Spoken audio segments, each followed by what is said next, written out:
রহমত থেকে নিরাশ হও তাহলে তোমরা দুনিয়ার মধ্যে সুন্দর মতো বাঁচতে পারবা না। যতই তোমরা আমার নাফরমানি করো আমি কিন্তু তোমারে খাওয়াবো। চিল্লায়া বলেন সুবহানাল্লাহ। উলামায়ে কেরাম এই আল্লাহর নাফরমান বান্দাদেরকে আল্লাহ কেমন করে রহমত নাজিল করবেন এ ব্যাপারে অসংখ্য অগণিত ঘটনা বর্ণিত হয়েছে। উলামায়ে কেরাম চারটি বিষয় বোঝানোর জন্য উল্লেখ করেছেন।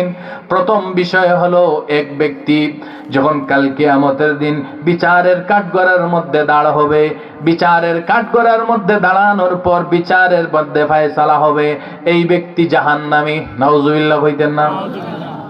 আল্লাহ রাব্বুল আলামিন ফেরেশতাদেরকে অনুমতি দিয়ে দিবেন, ও ফেরেশতাদের দল যাও, এই বান্দাকে জাহান্নামের মধ্যে নিক্ষেপ করো। যাও এই বান্দাকে জাহান্নামের মধ্যে নিক্ষেপ করো। তখন ওই বান্দা, যেই বান্দা জাহান্নামের উপযুক্ত হয়েছে, ওই বান্দা ডাক দিয়ে বলবে, ওরে মালিক আপনি তো আমার উপর সুবিচার করেন নাই। বলে কেমনে আমি তোমার উপর সুবিচার করি নাই? বলে আপনি মহাগ্রন্থ আল কোরআন এত সুন্দর করে সাজাইছেন একটা গেট দিয়া, যেই গেটের মধ্যে লেখা আছে বিসমিল্লাহির রহমানির রহিম। চিল্লায়া বলেন সুবহানাল্লাহ। এই গেটের মধ্যে লেখা আছে বিসমিল্লাহির রহমানির রহিম, আল্লাহ তোমার নাম লেখা আছে, তারপরে আবার রহমান এবং রহিম আছে।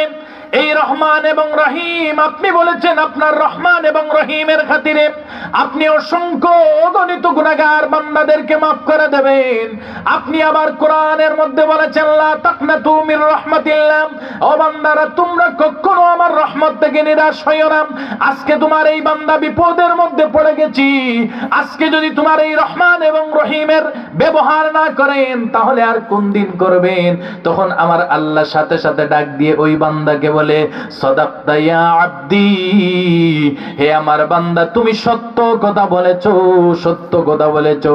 এই কথা বলার পর আল্লাহ ফেরেশতাদেরকে অনুমতি দিয়ে দিবেন, যাও রে ফেরেশতাদের দল আমার এই বান্দাকে জান্নাতের মধ্যে নিয়ে যাও। দুই নম্বরে উলামায়ে কেরাম বলেন দুইজন ব্যক্তির বিচার কার্য শুরু হবে কাল কিয়ামতের দিন। একজন যখন জানতে পারবে সে জাহান্নামের বাসিন্দা হয়ে গেছে, সে দৌড় আরম্ভ করবে, সামনের দিকে শুধু দৌড়াইতে থাকবে, দৌড়াইতে থাকবে। তাকে জিজ্ঞেস করা হবে, ও ভাই তুমি দৌড়াও কেন? বলে আমার জাহান্নামের ভয়ে আমি সামনে